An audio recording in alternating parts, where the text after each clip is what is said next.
Atmosphere है जिसको face करना पड़ता है। मैं बहुत शुक्रगुज़ार हूँ जो भी आपने आजकल जो मेरी हवाले से जो एक मेरी ज़बान बंदी की नाकाम कोशिश है जो की जा रही है मेरे सियासी मुखालफिन की तरफ से, उस पर आपने मुझे सपोर्ट किया, आपने मेरे लिए अच्छे अल्फाज कहे, मुझे बताया गया है मेरे आने से पहले भी। मैं आपकी शुक्रगुज़ार हूँ। लेकिन ये ना मेरी कोई ज़ाती जंग है, ना ये मेरी कोई सियासी जंग है। ये जंग जो मुझे अब लड़नी है मेरे लिए भी बहुत आसान था। मुझे कहा गया, मुझे समझाया गया कि मत करो बात ये वाली। अब जिनको नहीं भी पता उनको तुम बता दोगे कि ये वीडियो आई है और ये इशू हुआ है। तो मैंने उसे कहा कि तमाम औरतें यही सोच के चुप हो जाती हैं कि छोड़ दो, रहने दो। कई दफ़ा छोड़ा है, कई दफ़ा रहने दिया है, बट इनफ इज़ इनफ।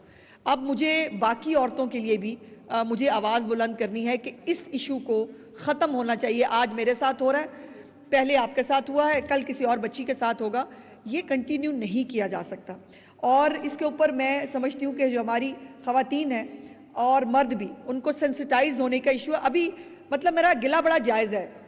अभी भी जो रोज़ जब मैं पेशी पे जाती हूँ तो जो खबर लगती है उज़्मा बुखारी की नाज़ेबा वीडियो, ओ भाई मेरी वीडियो नहीं है वो, मेरी नाज़ेबा वीडियो कित्थों हो गई।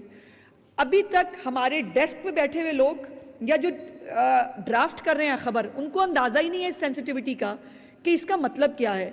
और मुझे बाकायदा जो है वो पुश करना पड़ा और अमेंड कराना पड़ा कि भाई उज़्मा बुखारी की नाज़ेबा वीडियो नहीं है, वो जाली वो एक वीडियो बनाई गई है मुझे डिफेम करने के लिए। और यही होता है। मैंने कल भी कहा, मैंने जज साहिबा से भी कहा कि जी ये जो मैंने इतनी हिम्मत कर ली है कि मैं आके चौक चौराहे में अपनी इज्जत लेके खड़ी हो गई हूँ कि जी मुझे इंसाफ चाहिए। वो सिर्फ मुझे इंसाफ नहीं चाहिए, वो तमाम औरतों के लिए इंसाफ मांगने के लिए आई हूँ। और जो बच्चियाँ इसी तरह ब्लैकमेल होती हैं उनके पास अल्टीमेटली फिर यही हल रह जाता है, फिर वो खुदकुशी कर लेती हैं।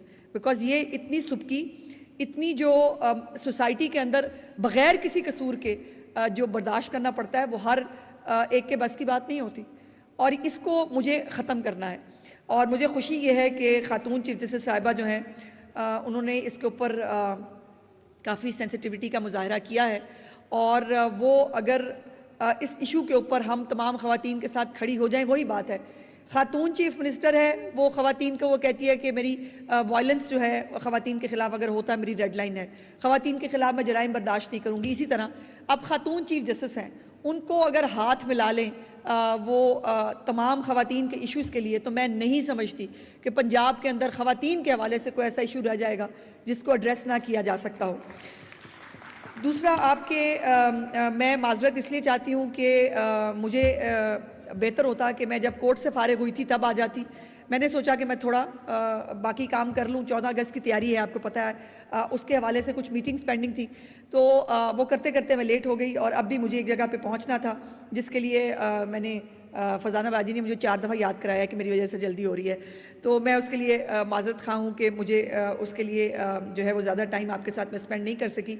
जो आपके मुतालबात हैं तमाम जस्टिफाइड हैं, लेकिन पहला सवाल यह है कि ख़वातीन को प्रेस क्लब का मेंबर क्यों नहीं बनाया जाता, और इसके ऊपर क्या जो है वो कोई इनके रूल्स हैं या क्या प्रॉब्लम है। ये मैं ज़रूर आज जो है वो ये चेक करेंगे कि प्रेस क्लब में जो मेंबर ख़वातीन हैं उनकी तादाद जो है वो कम क्यों है, या उनको जल्दी मेंबरशिप क्यों नहीं मिलती। पहला तो ये सवाल है, क्योंकि मेंबरशिप जो है वो मिलेगी तो ही तमाम चीज़ों के ऊपर। देखिए मेरे पास कोई अथॉरिटी नहीं है कि मैं बैठ के डिक्लेयर करूँ कि ये जो है ये साफ़ी है या ये साफ़ी नहीं है। ये जहाँ से आपको एक्रेडिटेशंस मिलती हैं वो आपके प्रेस क्लब्स होते हैं। वहाँ की एक्रेडिटेशन के अलावा मैं उसमें कुछ भी नहीं कर पाऊँगी जब तक वो एक्रेडिटेशन हमारे पास ना हो। दूसरी बात यह है कि मैं चाहती हूँ कि मुझे कभी कोटे का लफ्ज़ सुनने को ना मिले। मैं चाहती हूँ कि मुझे कभी ये सुनने को ना मिले कि हमें ख़वातीन को फ्री की फेवर दे दें। ये मेरी ख्वाहिश है और इंशाअल्लाह ताला हम इस तरफ जाएंगे।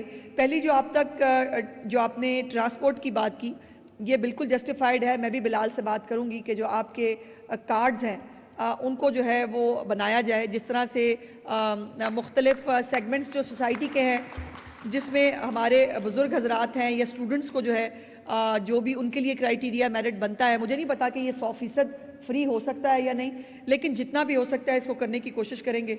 दूसरा स्कूटी के हवाले से, स्कूटी अभी जो है वो जो हमारी बच्चियां हैं जो तालीम हासिल कर रही हैं, ये स्कीम उनके लिए आई है, लेकिन ये पहली स्कीम है, आखिरी नहीं है। और इसको हम यकीनन चीफ मिनिस्टर साहिबा से इसको टेकअप करेंगे और ख़ास तौर पे जितना ज़्यादा इसका फीडबैक आ रहा है इस स्कूटीज़ का वो अनप्रेसिडेंटेड है। मुझे बहुत खुशी होती थी, मुझे बहुत ना वो होता था जब मैं इंडिया में देखती थी अच्छी खासी एजड ख़वातीन भी स्कूटी पे ट्रैवल कर रही होती थी, बच्चियाँ भी कर रही होती थी। तो मैं कहती थी हमारे मुल्क में ऐसा क्यों नहीं हो सकता, हमारे मुल्क में कोई औरत स्कूटी क्यों नहीं चला सकती। तो ये एक कदम उठाया है कि बच्चियाँ जो है वो जो तालीम हासिल कर रही हैं उनको ये स्कूटीज़ मिले। लेकिन आपकी ये जो डिमांड है इंशाल्लाह CM साहिबा के सामने ये रखेंगे कि अगली जो स्कूटीज़ की स्कीम है वो प्रोफेशनल ख़वातीन के लिए आनी चाहिए और प्रोफेशनल ख़वातीन में जर्नलिस्ट शामिल होती हैं। सो ये और दूसरा जो लैपटॉप्स के हवाले से है, लैपटॉप्स भी यकीनन वो जो एजुकेशनल इंस्टीट्यूशंस के साथ ही ये स्कीम शुरू हुई थी जिसको बंद कर दिया गया था, उसको दोबारा चीफ मिनिस्टर साहिबा ने शुरू किया है और उसमें भी मेरिट जो है वो ध्यान में रखा जाता है।